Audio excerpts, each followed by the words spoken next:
Okay, so we're in the 9th chapter, the most confidential knowledge, and we'll do a quick review of what we've done in the last class. 926, beautiful verse where Krishna spoke about how Patram Pushpam Phalam Toyam Yome Bhaktya Prayachati Tadaham Bhakti Uparhitam Ashnami Prayatatmanaha. If one offers me with love and devotion a leaf, a flower, a fruit, or water, I will accept it. So, Ashnami, here is a little quiz, which fill in the blanks, which you will do. Literal meaning is of Ashnami. We did it in our last class. Anybody remembers? What does Ashnami mean? Accept. Accept. Eating. Krishna is using this word to show his eagerness to accept. So when a devotee offers with genuine love and sincere devotion, then Krishna becomes enthusiastic and eager to accept such an offering. But there's only one ingredient required, which is Bhakti. Bhakti, yes. Love. Anything else? Love and devotion. Love. The blank may be very small, but if the blank is pure, then Krishna is very eager to accept the offering. The thing, the object may be very small. Offering may be small. If the heart is But pure. if the devotion is pure, then Krishna is very eager. Well, these are beautiful, wonderful words, but we're looking for the exact ones.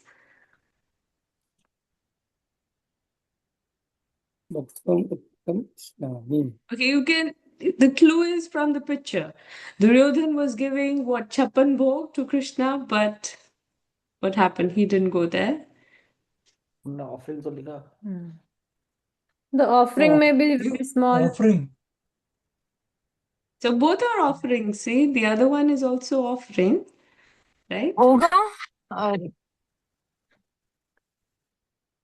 What is the Prasad. difference when Chappan Bhog and maybe small little banana? So magnitude. If the magnitude may be small, but if the attitude is pure, then Krishna is very eager to accept. Wonderful. Okay, so we did remember two meanings of being simple, the offering being simple. First one, anyone can offer at least a leaf, flower, fruit, or water. It's not costly affair. What Krishna is hungry for is only our Love. Love and devotion. love and devotion. So this is simple, right? Anybody can offer. It's not Bhakti costly. So Patram Pushpam Phalam Toyam. Phalam Toyam. Toyam. Yes. Okay. No one is barred from bhakti because of lack of Money. Qualification. money, qualification, Resources. resources. This is the second meaning of simple offering. Anyone who renders service to Krishna without any blank can become an object of Krishna's greatest Desire. mercy. Expectation. Desires, Expectation, desire. expectations, Selfish desires. motivation. Okay. So Bhaktya Prayachati, offered in devotion. Bhaktya Upahritam, which is gifted in devotion, and Prayatatmana, from one in pure consciousness. So pure consciousness from our side, and the sign of purity of one's heart is that one does not have any blank behind the offering. Expectations or return. Ulterior motive. Same Ulterior thing. motive. Yes, motivation. Okay, so kings such as Yudhishthir Maharaj, Ambarish Maharaj, Prithu Maharaj, Prachetas, etc. had so much material possession, but no Possessiveness for them. Possessiveness for the wonderful, things. wonderful. Material. Yes. Then we come to 929, where Krishna says, I envy no one, nor am I partial to anyone. I'm equal to all, but whoever renders service unto me in devotion is a friend and is in me, and I am also a friend to him. Krishna is neither partial nor impartial. Krishna is कौन सा श्लोक है? Highest devotees. श्लोक तो क्या है? Magnanimous. I think it was impartially partial. Impartially No, partial? partial something. Yeah, I forgot. Impartially partial, you're Yeah. right. But here, there's another word. Magnanimous. Reciprocal. So Reciprocal. neither partial It is nor not earlier impartial, also. he's reciprocal. A glimpse into the heart of Krishna. This is what the verse was we discussed. He cares for everyone and he especially cares for those who Surrenders to him. To Surrender surrender to him. him, surrender up to big him. heart, which is pumping, and heart Love for denotes him. love for Love him. him. Love for him. Okay. And Sridhar Swami said how Krishna is more than a desire tree because desire tree gives but is not attached, whereas Krishna becomes attached to his devotees. Just give me 1 second. There's a call coming from the.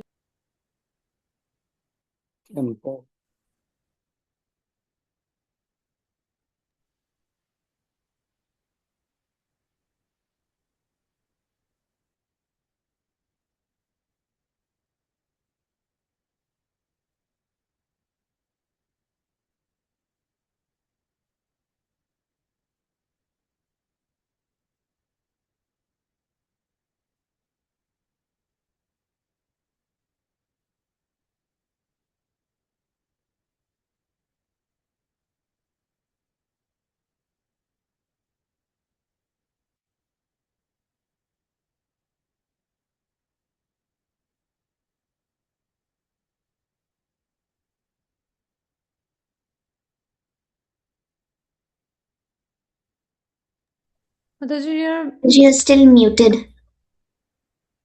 Oh, sorry.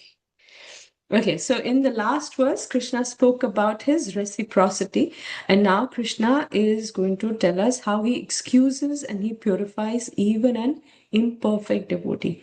So Vishwanath Chakravarti Thakur, he says, he gives the link. He says that Krishna says, my attachment to my devotees is my very nature. That attachment does not decrease even if the devotee commits wrong, for I make him come up to the highest standard. So let's look at the verse 9.30. Apichet suduracharo bhajate mam ananya bhak sadhur eva samantavyaha samyag vyavastito hi saha. Somebody can read Even the if one commits, translation. even if one commits the most abominable action, if he is engaged in devotional service, he is to be considered saintly because he is properly situated in his determination. Thank you, Mataji. So, apichet suduracharo. Even if somebody does sudurachar, durachar is doing something wrong. Sudurachar is extremely bad action. Bhajate mam ananya bhak. If while doing some sinful activity, that person continues to worship me with determination. Ananya bhak. Sadhur eva sa mantavyaha. Such a person is considered to be a sadhu. Samyak vyavastito hi saha. Such a person's determination is well situated. So even while performing something bad, some bad action, some sinful deed, he is still determined in his devotional practice, then he is considered a saintly person, a sadhu.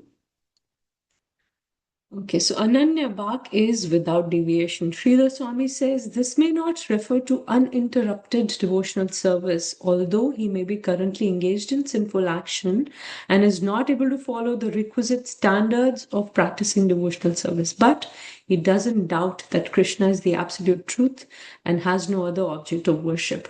Okay, who can tell what this means? Without deviation means a person continues his devotional practice and simultaneously he's doing something bad. But Sridhar Swami says, how can a person, right? He's doing something bad and he's doing his devotional practice also. Can that be simultaneous? So he clarifies this point. Although there may be a break in his devotional service, maybe he was a pujari, right? Now he's not a pujari, he's given up all. Also, if he's not following his regulative principles, he cannot be on the altar doing pujari seva. So there's a break, or he's not now qualified to do Pujari Seva because of his sinful deeds that he's doing. So, but Krishna says such a person is still a sadhu, and there is no deviation in his bhakti. So, Sridhar Swami, what does he say? Let's have somebody fill in. Yeah, maybe is it that because of his previous karma, that there are certain things still left which he is doing, but there is a firm faith that who Krishna is. Yes, he does not doubt. It's there on the screen. He does not doubt that Krishna is the absolute truth, and he has no other object of worship. It's not that he stops worshiping Krishna, but he starts worshiping somebody else. In his mind, it's clear that Krishna is the supreme personality of Godhead. But yes, because of previous impressions, his past, samskaras, he is again doing something sinful. So this is from the purport. Prabhupada brings in a verse from the Narsimha Puran, and he says, this accidental fall down of a devotee from the path of saintly character due to material impressions does not make him abominable, just as the spots that resemble the mark of a rabbit on the moon do not become an impediment on to the diffusion of moonlight. So there's moon, and sometimes it's said that there are spots on the moon, right? And some people say they resemble like a figure of a rabbit. So, but those spots there is no impediment in the diffusion or the reflection of light from the moon because of those spots. Similarly, for a devotee who is saintly, right? Character is saintly, but because of past impressions, he started doing something sinful, some sinful action. It does not mean that his saintliness is reduced. It's because of past impressions, and Krishna, in the next verse, will say how quickly that person becomes saintly again or Mahatma again.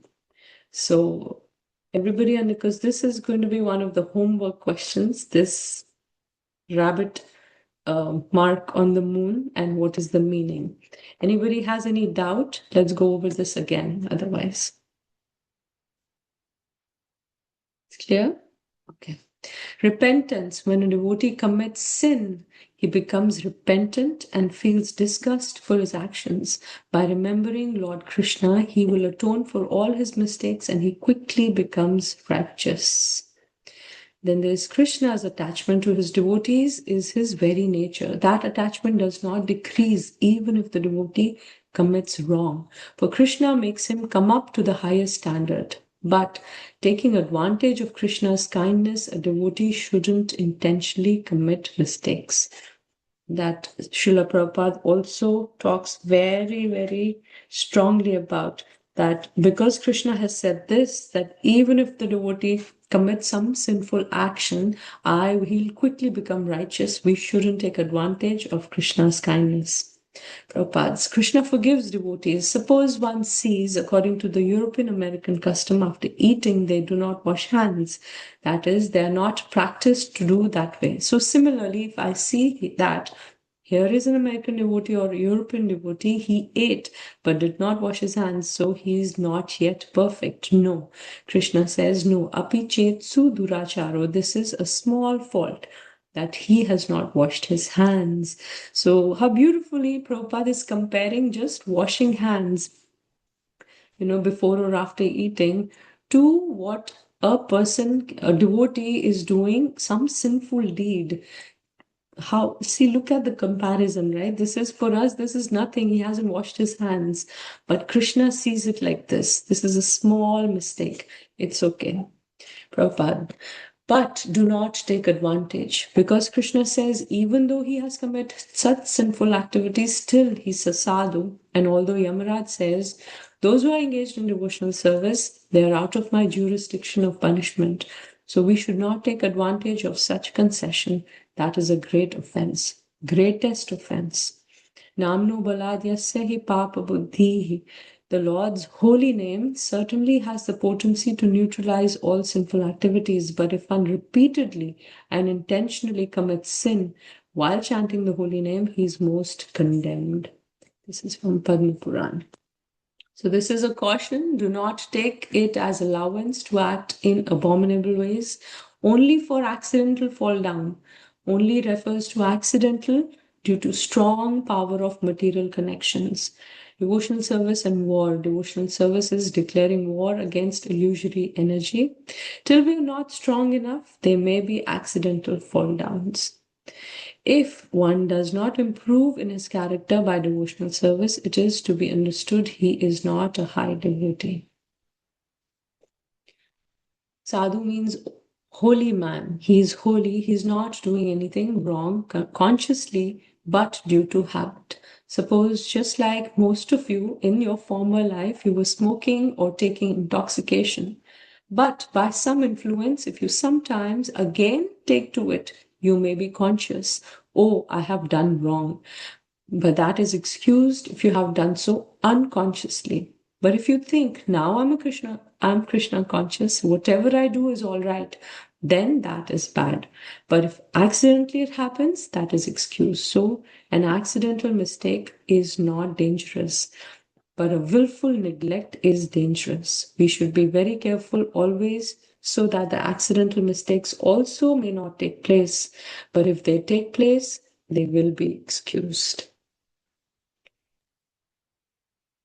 So here in the picture, small example of how a person is crossing the road and not seeing the car coming. This is accidental mistake. But if he knows being on the phone is not right while driving and still keeps doing, then that is not right. That's why there's a ticket. Or now, over here, if you're on the phone, maybe in India also, right? You cannot be on the phone while driving. Okay, so two kinds of activities for conditional living activity. One is conditional, protecting the body, abiding by rules of society and state, even for devotees in connection with conditional life. And then there's constitutional kind of activities. One fully conscious of his spiritual nature, engaged in Krishna consciousness, has transcendental activities performed in his constitutional position called devotional service. So these are two kinds. Conditional, constitutional. How can a devotee do sudurachar? Devotee is extremely cautious. Sometimes these two activities, conditional and constitutional, will be parallel, and sometimes they oppose each other. He's very cautious not to disrupt his wholesome condition. He knows that perfection depends on his progressive realization of Krishna consciousness. We have to measure the degree of inner devotion by outward conduct and behavior. So what this is that a man, outwardly, if he's sinful, and inwardly, if he's still devoted to Krishna, slowly and gradually, he will realize that I am doing wrong and it's not fitting my devotional practice, and he will reform himself. Sridhar Swami, for the next, there's a link. How could he be regarded as righteous? By mere resolve. How can you accept the worship of such a sinful person? How can you eat the food and drink offered by a heart contaminated with lust and anger? And Krishna talks about this in the next verse, 9.31. Recite the verse. Shipram bhavati dharmatma shashvat shantim nigacchati kaunteya pratijanihi name bhakta pranashyati. A very beautiful verse. Let's look at the translation. If somebody can unmute and read it. He quickly becomes righteous and attains lasting peace. O son of Kunti, declare it boldly that my devotee never perishes.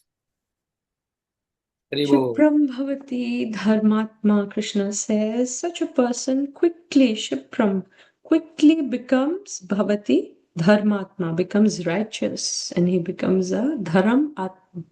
Shashvat shantim nigacchati, he will quickly attain peace, shanti. Kaunteya pratijanihi, O son of Kunti, declare it boldly. Name bhakta pranashyati. My devotee will never perish. So,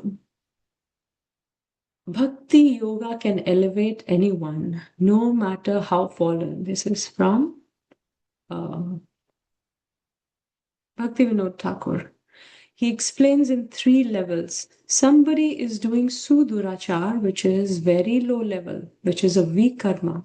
And he's also doing Ananya Bhak, a karma, which is transcendental.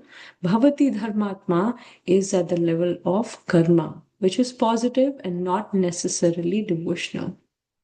So somebody is doing something really bad, which is vikarma, and he's also doing a karma, which is having full faith in Krishna and the devotional practice. Bhavati Dharmatma, he comes to the level of being a Dharmatma, which might not be necessarily devotional. That even if one does vikarma, but if a person is practicing a karma uninterruptedly, that person will become a Dharmatma. And then Kaunteya Pratijanihi, O son of Kunti, declared, just not tell. Krishna is not saying you say. He's saying declare it boldly, announce, proclaim boldly, very authoritatively, authorized way. Like a king sends his men to announce, right, with drums and bugles, that is announcing. Na me bhakta pranashyati, that my devotee never perishes. Even if a devotee has chanted one time Krishna's Mahamantra with faith and sincerity, then he will never perish, Krishna says. So Krishna asked Arjuna to declare because he will keep the words of his devotee. Here we see on the screen, there's something that Krishna said but did not. He took a vow, I will do this, but he did not follow it. That's why he's asking Arjuna, you declare boldly because the words of my devotee never go in vain.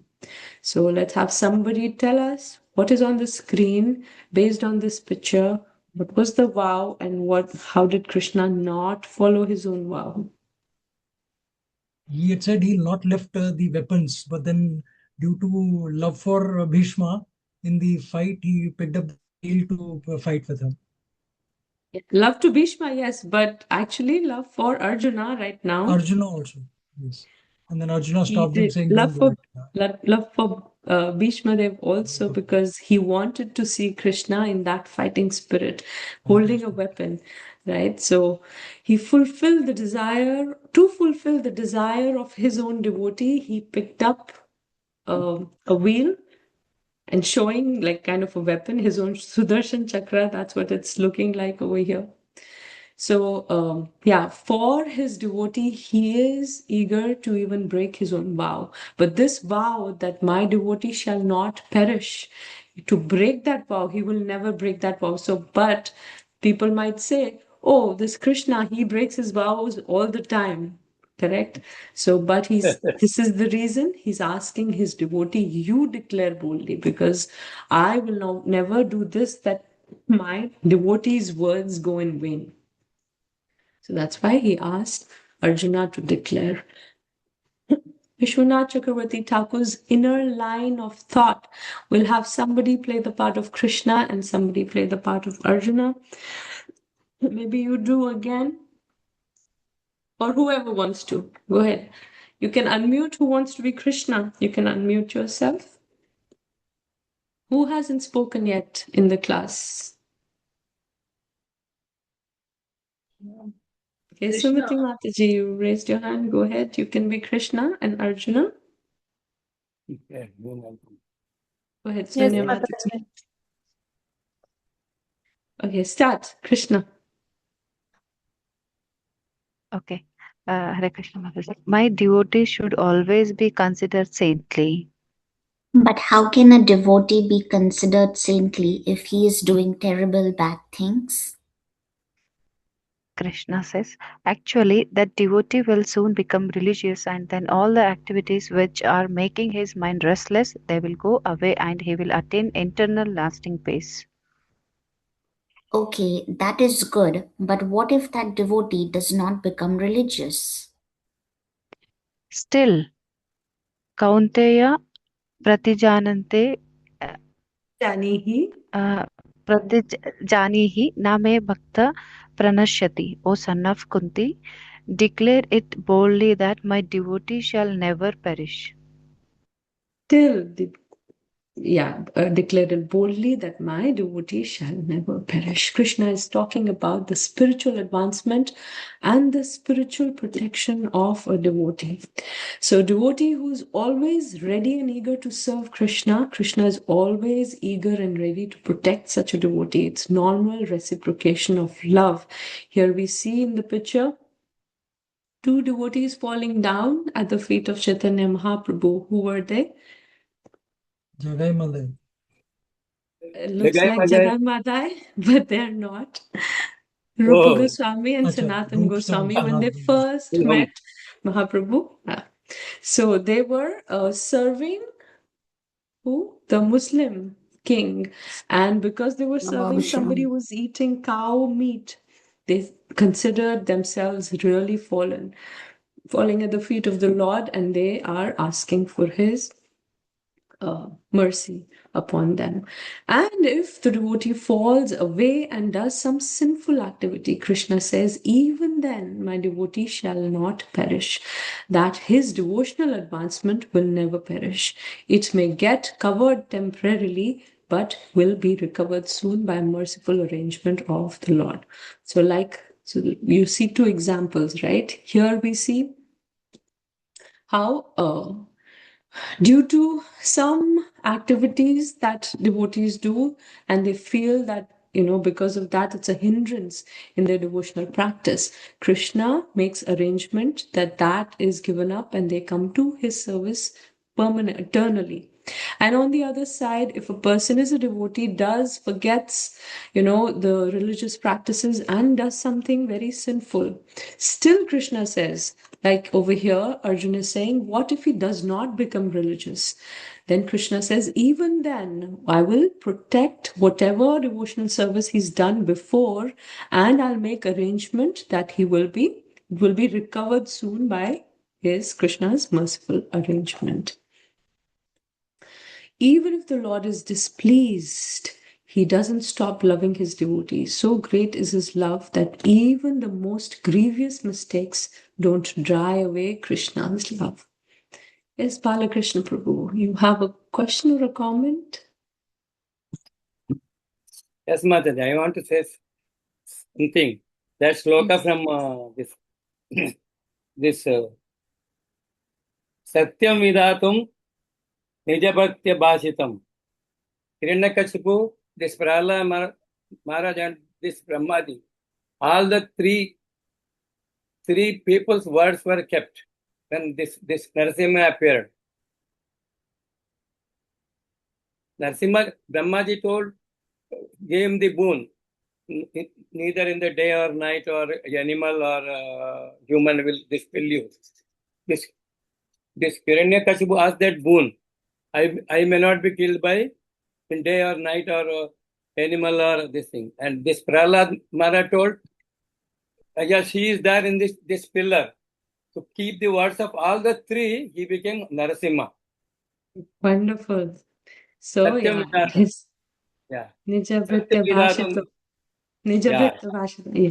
Wonderful. Thank you for bringing that up, Prabhu. How Krishna never, for his devotees' words, he will always make arrangements that they're fulfilled. Wonderful. Thank you, Prabhu. Okay, so even if the devotee makes grievous mistakes, Krishna's love is not dried up. But the nature of our love should be to please Krishna. Therefore, we will naturally avoid those activities which will displease him. So just like good children, we also would want to do things which will please our Lord. Even if one commits them due to any reason or past conditionings, we should still stay with Krishna and ask for his mercy, that, oh Krishna, only you can purify me. So even if the force of our past conditioning is so strong that we're committing that mistake, even out of, not willfully, we still, because of conditioning, we still are not able to come out of it completely, and we're still doing something sinful, we should still rely on Krishna's mercy to purify us. There is no other shelter. It's like when a child falls to the ground, he gets up by taking shelter of the same ground. So if a child has fallen, he takes what? What does he do? He takes shelter of the same ground, pushes himself up. So like that, we should also take shelter of Krishna only. Similarly, when we fall, we don't go away from Krishna, but we take shelter of Krishna and beg him for the strength to follow his instructions. And just by this act of relying on Krishna, sincerely praying to him for purification, Krishna is so pleased, and he showers all his mercy so that that devotee quickly becomes righteous. This is from the purport. What happens to a devotee who succumbs to his conditionings and engages abominably, as explained in 9.30? Krishna purifies him. He quickly becomes righteous. He attains lasting peace.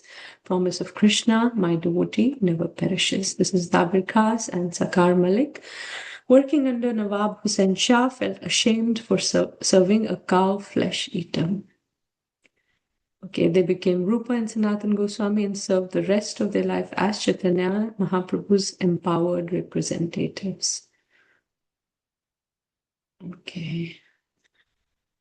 Prabhupada also says, how can one become purified? Engage in 9 limbs of devotional service. Continuous thinking of Supreme Personality of Godhead makes him pure. You can read all these. There's repentance also leads to quick purification. One who has thus given up all other engagements and has taken full shelter at the lotus feet of Hari, the Supreme Personality of Godhead, is very dear to the Lord. Indeed, if such a surrendered soul accidentally commits some sinful activity, the Supreme Personality of Godhead, who is seated within everyone's heart, immediately takes away the reaction to such sin. It's so profound, right? Even the reaction that had to come because of performing that sinful activity, Krishna takes that away quickly. Why Krishna tells Arjuna to declare, okay, so we discussed this. Prabhupada says the chanting of Hare Krishna, Krishna Krishna, Hare Hare, Hare Rama, Rama Rama, Hare Hare should be continued without stoppage. This will protect a devotee from all accidental fall downs. He will thus remain perpetually free from all material contaminations. All right, so we'll come to the next verse. And here is the link. 9.30, which was incidental fault, does something wrong, some wrong activity which contaminates him, but the devotee is sincere and wants to serve. Now Krishna talks about the inherent fault within the Varnashram culture. The higher Varnas are considered more suitable for practice of Dharma than the lower ones. Krishna recognizes this, but says that Bhakti doesn't recognize such discriminations, and even they can be elevated by the power of devotion. So Krishna just now spoke in 9.30 about accidental fall down, right? A person is continuing on the path of bhakti, but there is accidental fall down, doing something sinful because of past conditionings. Now Krishna is talking about the various varnas within the varna, where there are different categories and how some are suitable, some are not in devotional practice, but how bhakti does not recognize such discriminations. So 9.32. Mam hi partha vipashritya yete syu papayo nayah sriyo vaishyas tatha shudras tepi yanti param gatim. Somebody read the translation. O son of Pritha, those who take shelter in me, though they be of lower birth, women, Vaishyas, merchants, and Shudras, can attain the supreme destination. Hare Krishna. Thank you. Hare Krishna. So many talk about this, like a little controversial, especially the Matajis. Why is Krishna telling that women are of lower birth? So we'll talk about this, we'll understand why and how. The human form is very rare, whether male or female. In humans, both have capacity for spiritual realization, thus, both are very fortunate. So, in a human form, whether a male or a female, because of being in a human form, they both have the capacity for spiritual realization, and this is very fortunate. Within the human form now, suitability for practice of spiritual realization based on qualities, not birth, right? So Brahmins, Kshatriyas, Vaishyas, Shudras, how based on qualities there is suitability for practice for self-realization or spiritual realization. Let's look at this. For Brahmanas, based on qualities, they are ready to live which is more focused on Brahman. That's why they're called Brahmanas, which involves simplicity, austerity, spirituality, purity, maturity in terms of sense control, and proper behavior and balance. That's why they're considered more qualified for spiritual advancement. True, right? We all agree with this. And Shudras, how based on qualities, they are less qualified because they're not ready to regulate their lives much due to their unwillingness and inability in terms of their choices to harmonize with spiritual principles that will help them advance in spiritual life rapidly. They're also given opportunity with the arrangement in the society by which they can slowly be elevated. But it may take a lot of time. So because, cleanliness, purity, austerity, they're not willing and they're not used to practice all of that. That's why their spiritual journey is slower. Let's look at how Prabhupada gave Diksha or brought the Malechas and Yavanas to the category of Brahmanas and above that Vaishnavas by giving them Diksha. So this is just a short video of how Prabhupada is giving Diksha to his disciples. Shri Guru Charana Padma Kevala Bhakati Sadma Shri Guru Charana Padma Kevala Bhakati Sadma Shri Guru Charana Padma Kevala Bhakati Sadma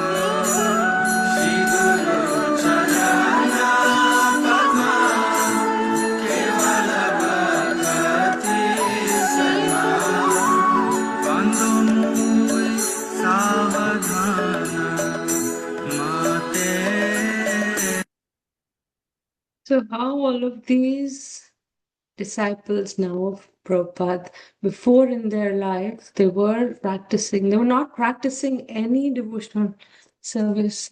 Just give me 1 second, I'm not able to come out of this.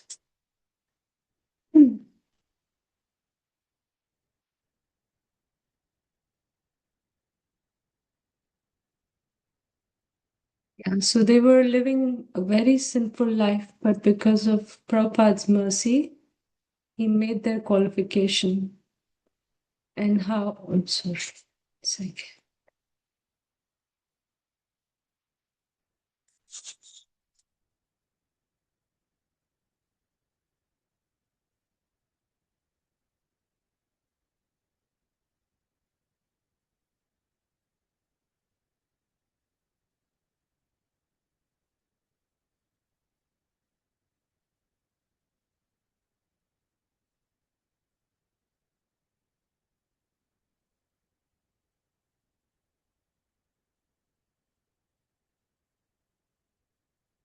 Yeah. So in bhakti, the focus is relationship of love. In jnana, the focus is moksha. In karma, the focus is dharma, artha, and kama.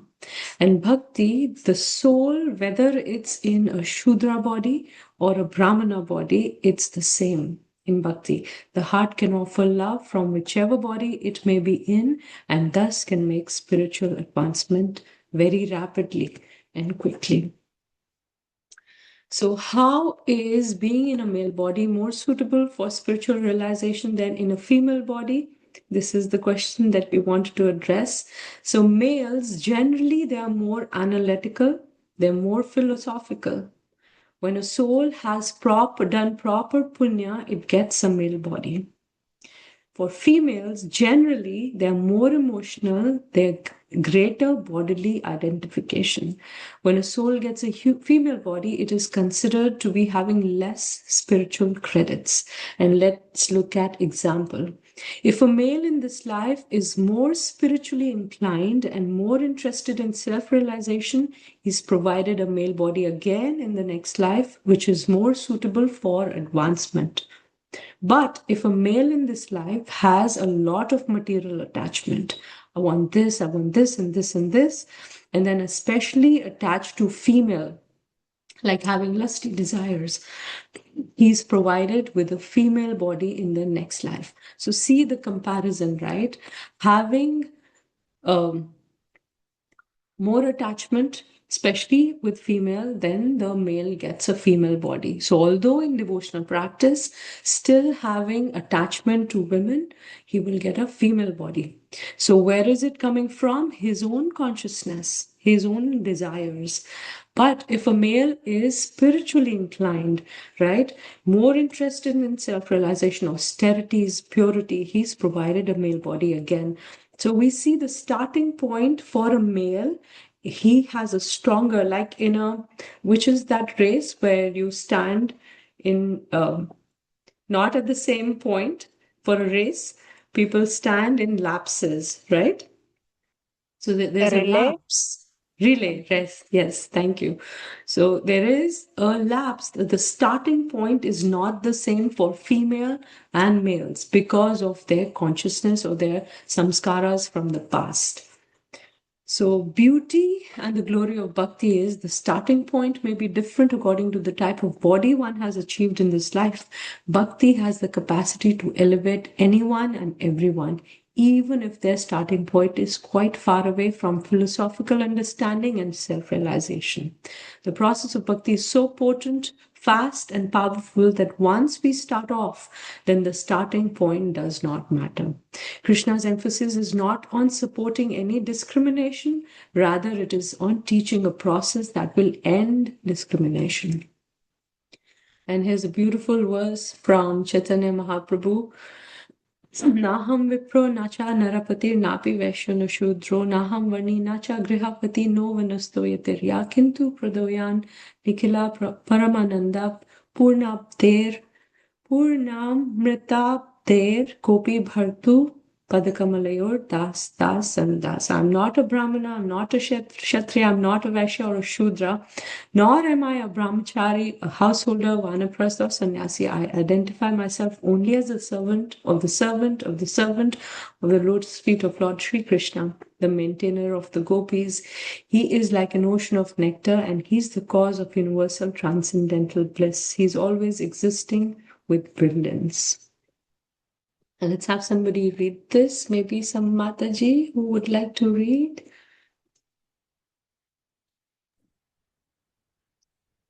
According to conventional Varnashrama, women Vaishyas, Shudras don't have too much philosophical inclination and the general disposition for self-realization in terms of analysis and introspection. But according to Srila Prabhupada, women are more devotional-minded, they are more faithful, and they can take to worship and devotion more easily. The path of bhakti channelizes our emotions and uses them in Krishna's service. Since women are more emotional, and if they can direct their emotionality towards Krishna, then it becomes so much easier for them to make spiritual advancement. Hare Krishna. Hare Krishna. Coming from Prabhupada himself. Here the purport is really beautiful. We'll have another Mataji read this. This is a verse from the Bhagavatam prayers of Kunti Maharani. Let's read the purport and the one which is highlighted.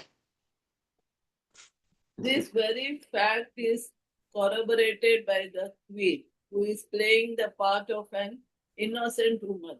Women in general are unable to speculate like philosophers, but they are blessed by the Lord because they believe at once in the superiority and almightiness of the Lord. and this they offer obeisance without reservation.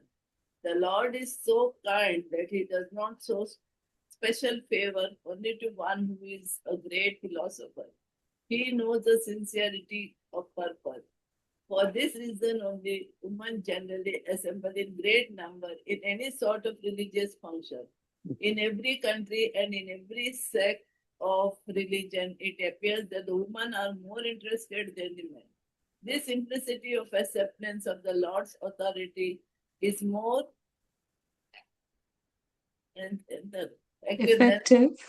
effective than showing insincere religious favor.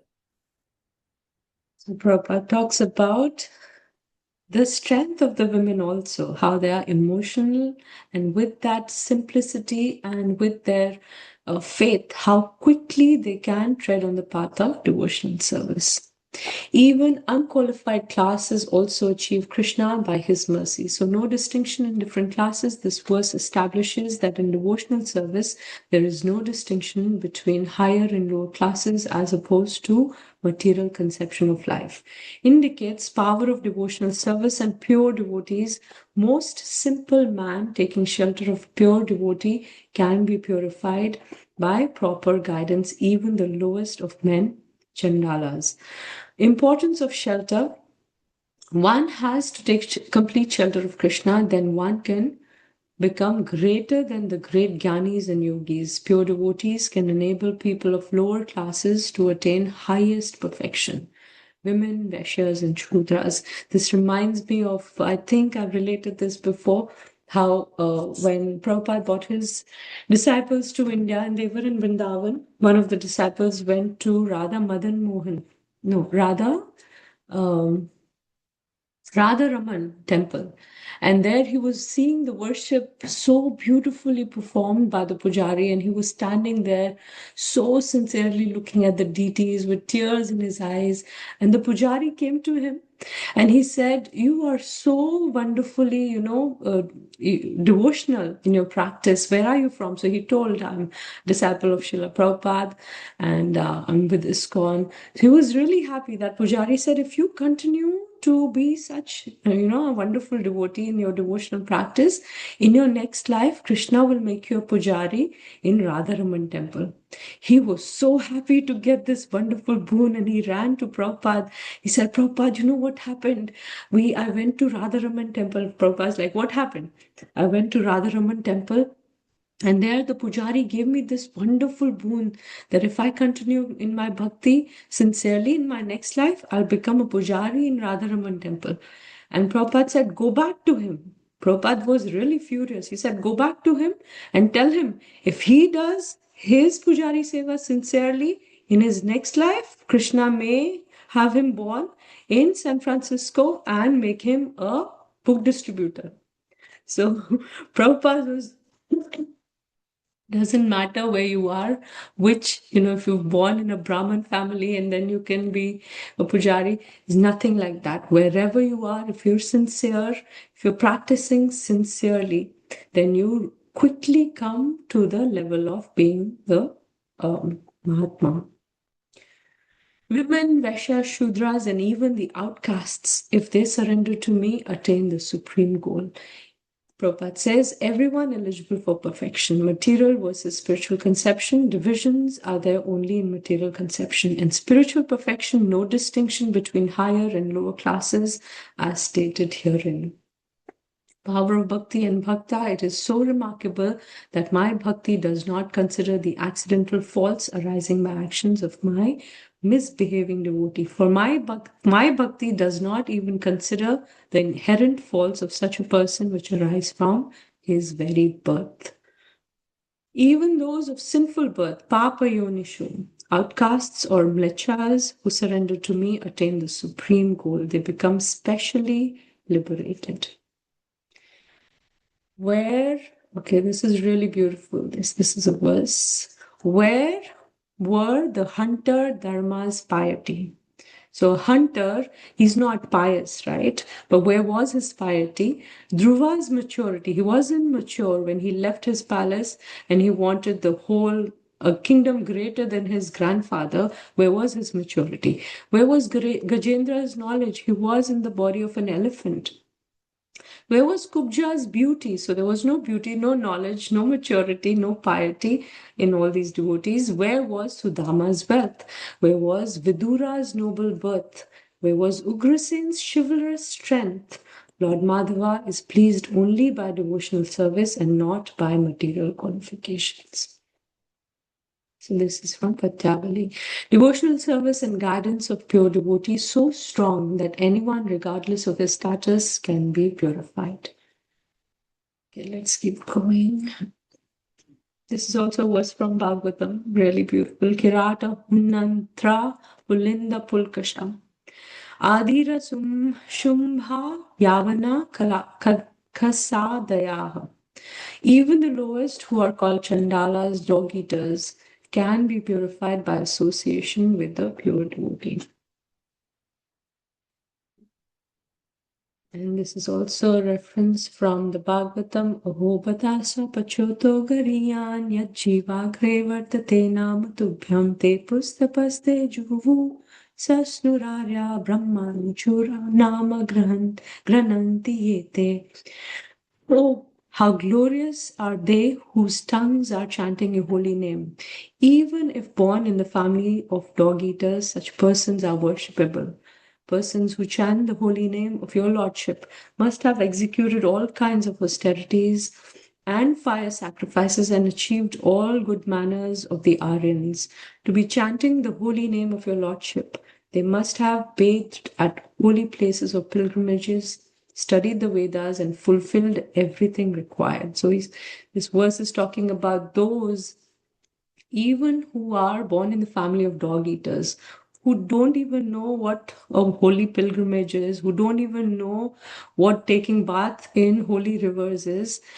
If they chant the holy names of Krishna, it is considered they've done all of that already. So potent is the name of the Lord. Juvu Shashnurarya, even the tip of the tongue, if the name is coming, Krishna's name is coming, it is considered they've done all of this in their past lives and they've achieved this. Or even if they've not done, we don't know their past lives, right? They have attained all of that. So they've become all the punyas, they've accumulated all the punyas by chanting the holy name. So how Prabhupada made the hippies into happies.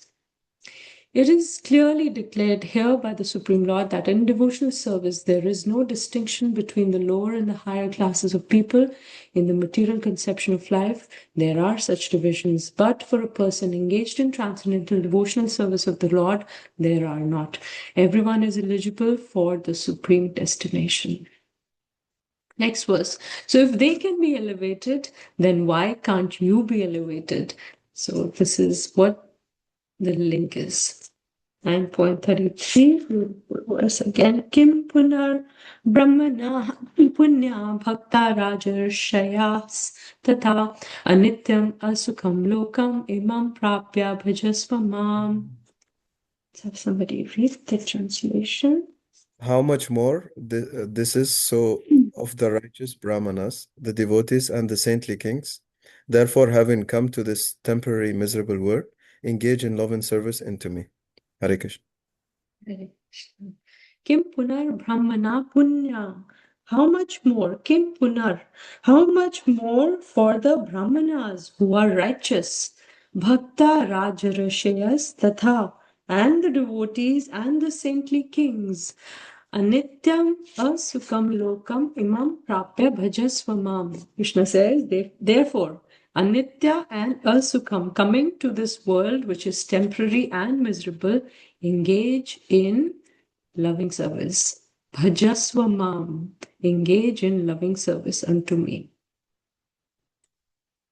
So, there is another verse which we've studied where Krishna spoke about how this world is temporary and miserable. Anybody remembers?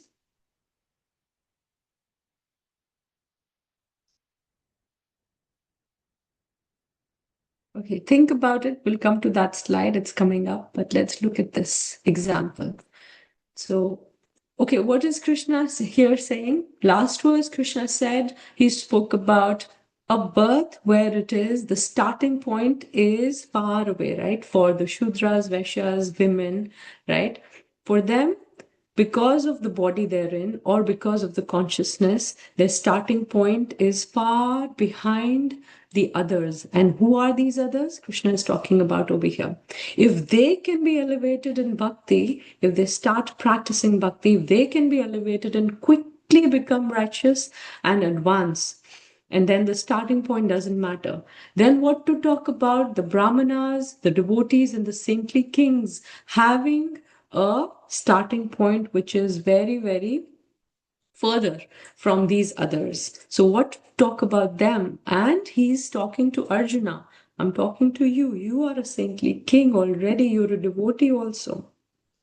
So for you, how easy it is to advance in spiritual life. Therefore, just engage in loving service unto me. So this example, where these are coaching classes, a student who got poor grades in 10th grade attends these classes and now he's a top ranker in 12th grade.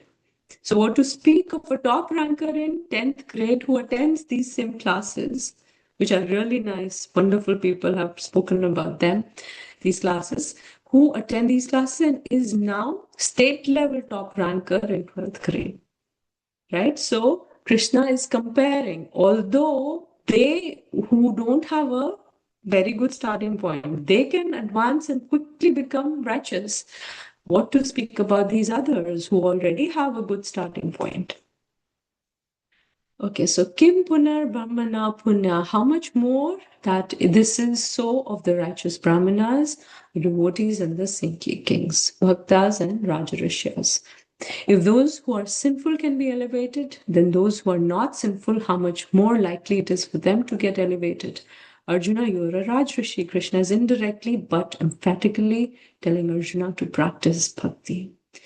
So this was the verse 8.15 where Krishna says, this world is what? Dukkhale and ashashvatam. So similar, same meaning, similar terms.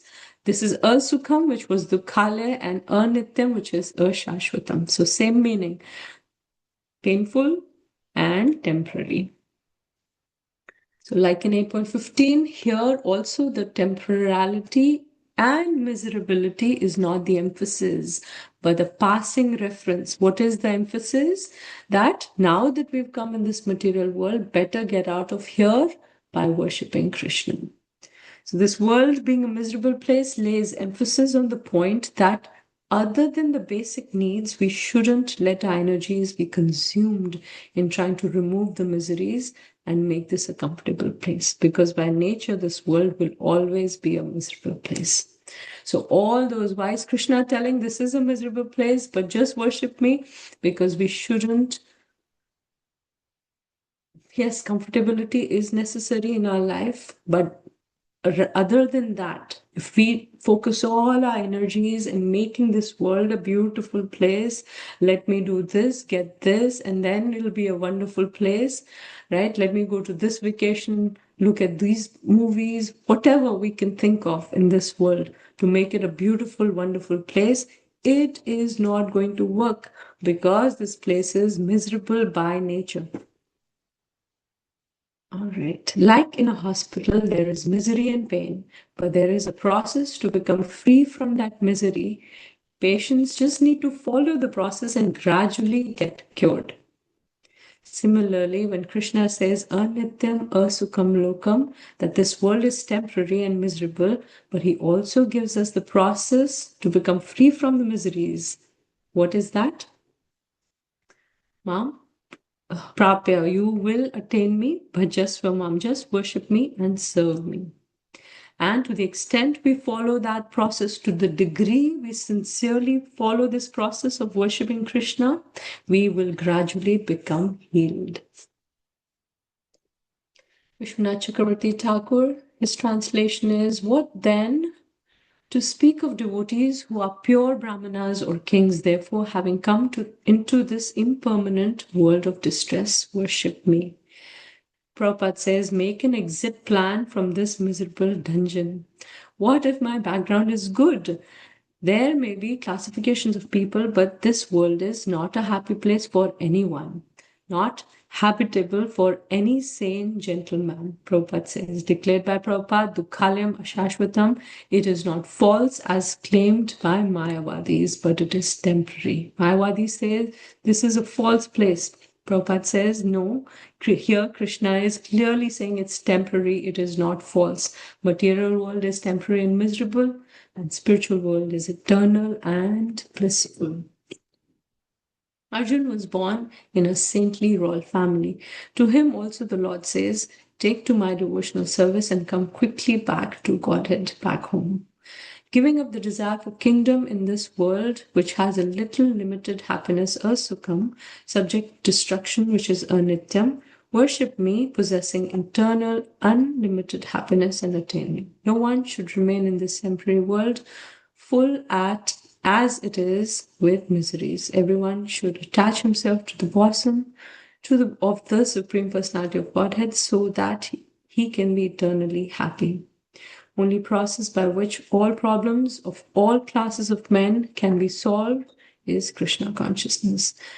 Guru Maharaj always says that if we try to improve our material problems by taking shelter of any other material situation, then that material situation will cause, if not the same, but more material problem. So the only solution to any material problem is only spiritual solution. Conclusion, having come to temporarily miserable world, one must engage in loving service unto me. Balakrishna Prabhu, you raised your hand. Maybe you have a Yes, reflection to Mataji. share. Yes. This is with reference to this 5.22. Ye sansaja boga dukkha yona evacha. Adi antavanta kaunteya nateshu ramate buddha. Wonderful. Prabhu has linked this verse to another verse where Krishna says, Yehi samsparsha bhoga. If we are here only thinking of sense objects and engaging in them, dukkha there are, that is the beginning of the misery in this life. Wonderful. Bhajaspamam is elaborated in the next verse, beautiful verse, in the most wonderful verse, repeated twice in the Bhagavad Gita, 9.34 and 18.65, Manmanabha Madbhakto. We all know this verse. Let's listen to it once and then we'll recite. मन्मना भव मद्भक्तः मद्याजी मां नमस्कुरु मामे वैष्यसि युक्त्वैवम् आत्मानं मत्परायणः। दोस्तों, भगवान कृष्ण यहाँ हमें जीवन का सबसे बड़ा रहस्य बताते हैं। वे कहते हैं, अपना मन मुझ में लगाओ, मेरे भक्त बनो, मेरी पूजा करो और मुझे प्रणाम करो। ऐसा करने से तुम निश्चित रूप से मेरे पास आओगे, क्योंकि तुम मेरे लिए अत्यंत प्रिय हो। सोचिए, जब भगवान स्वयं कहते हैं कि आप उनके प्रिय हैं, तो और क्या चाहिए।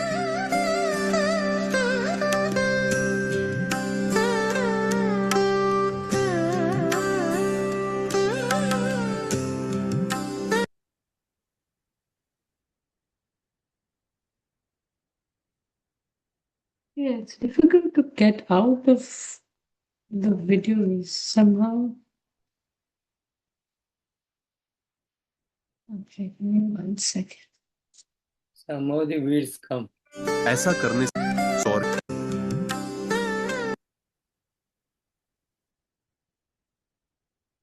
Just give me 1 minute. I'm going to stop share.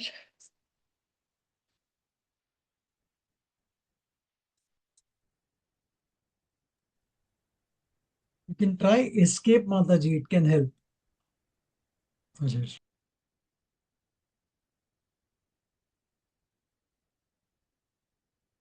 Okay, I'm still there. So sorry. 1 second.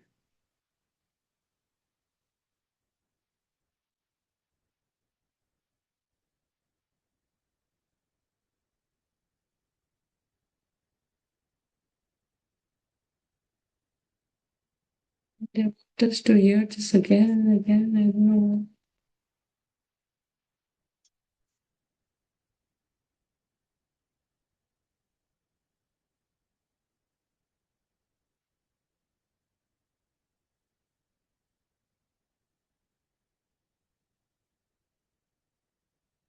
Okay, now I'm stuck. Hold on.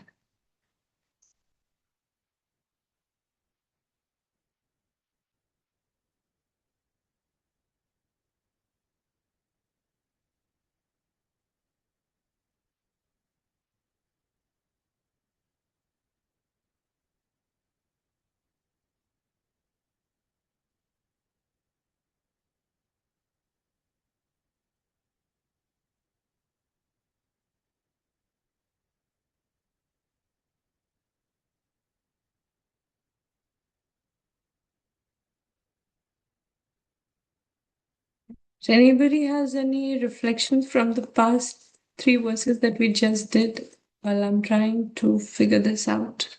I'm stuck over here.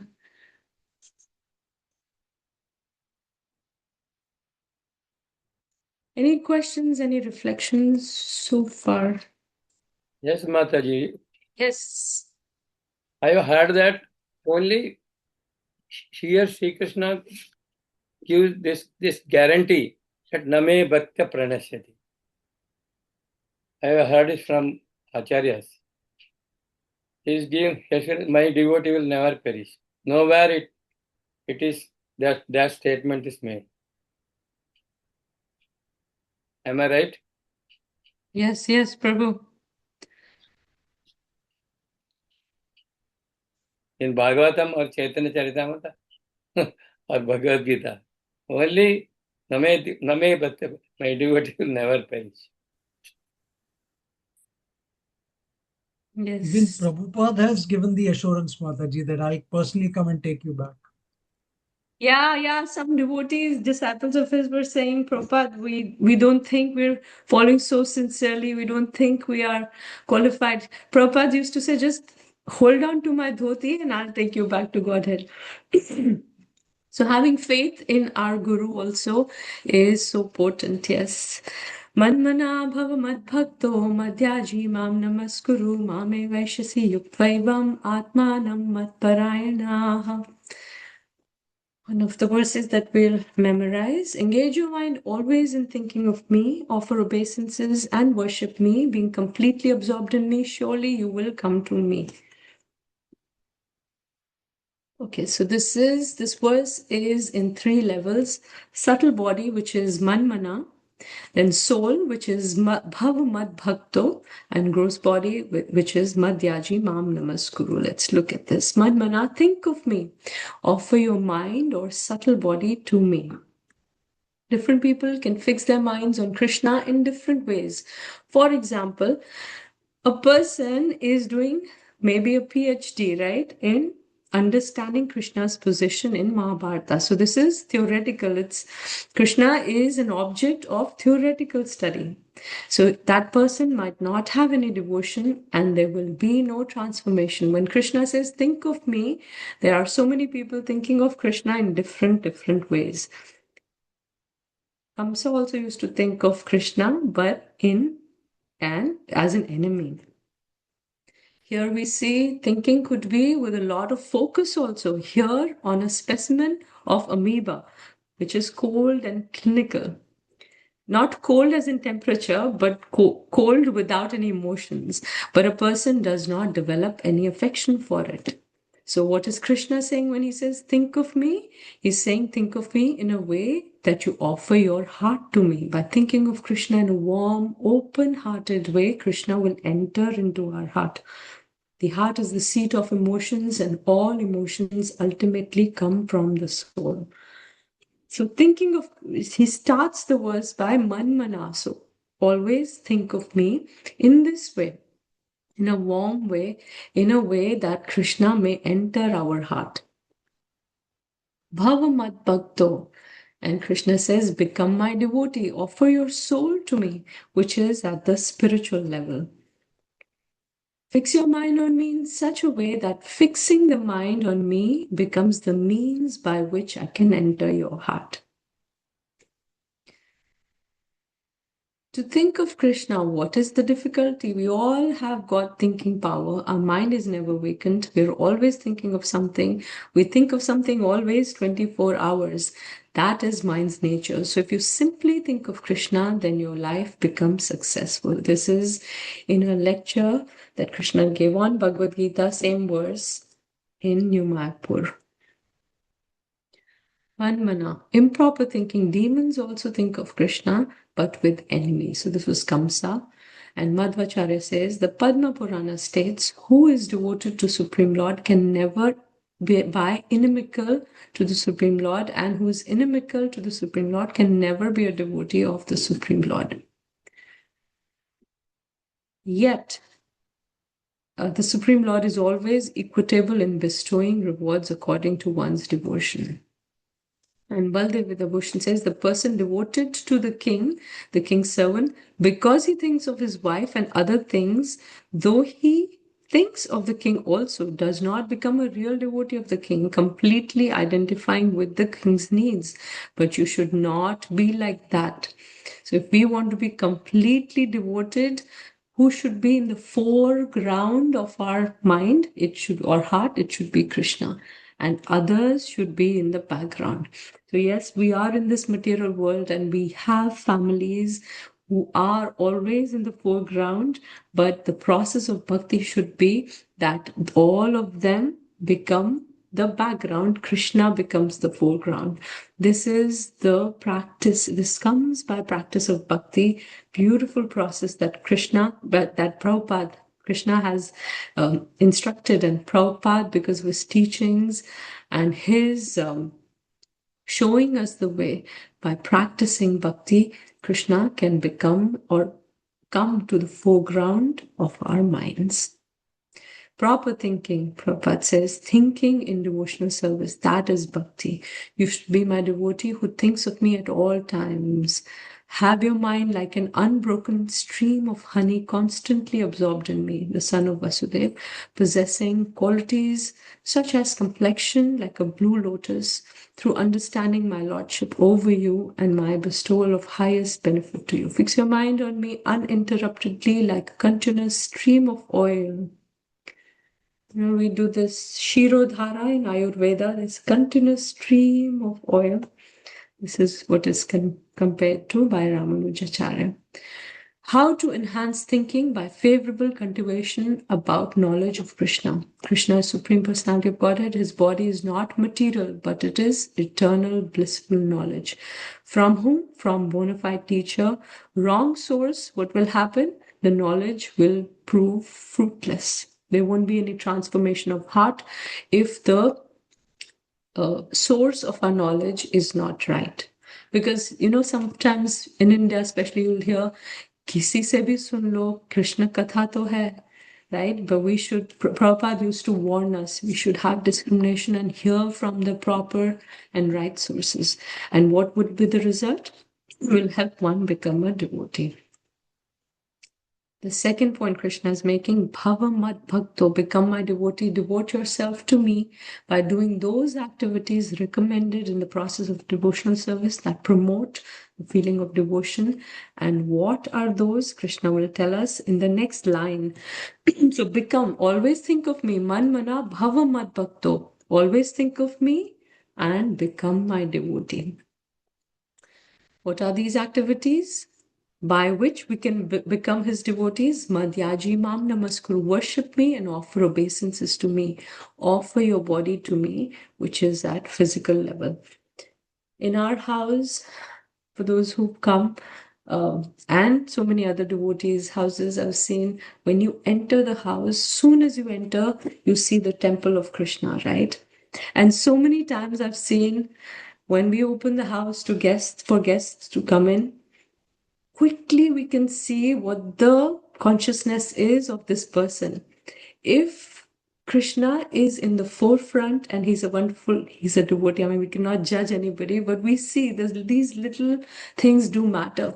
Soon as they come in, they see, oh, there's a temple of Krishna, they'll fall flat on the ground, pay obeisances. For some, they'll just acknowledge and come to the other room, sit down. So we can see the consciousness, right? This is what bhakti can do to us. Just by understanding Krishna's mercy for us, his supreme nature, and then his mercy, and he says, I'm your friend, all these things, they make our heart so soft like butter. As soon as we see Krishna or his temple or even his pure devotees, we fall flat on the ground. This is what Krishna is saying. You worship me, offer obeisances to me, offer your body to me. This is at the physical level. Devotion is not just an emotion we feel, it is also an action that we do. This is from Chaitanya Charan Prabhu's book that I was reading. How the verses in the Bhagavad Gita, they bring inner change.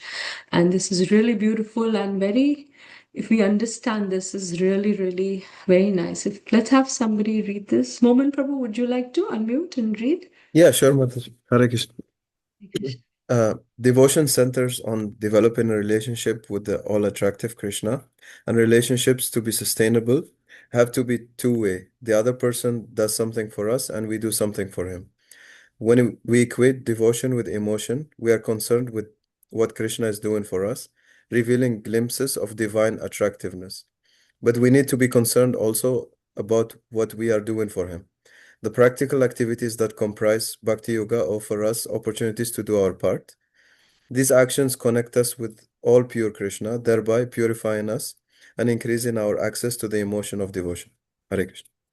Hare Krishna. So what this really means is, sometimes we feel that bhakti is emotional, right? It is emotional, but if we feel that it is only emotional, then we are not doing our part. We are expecting Krishna to do his part always. How? So that emotion we are looking for in, for example, we go to the temple.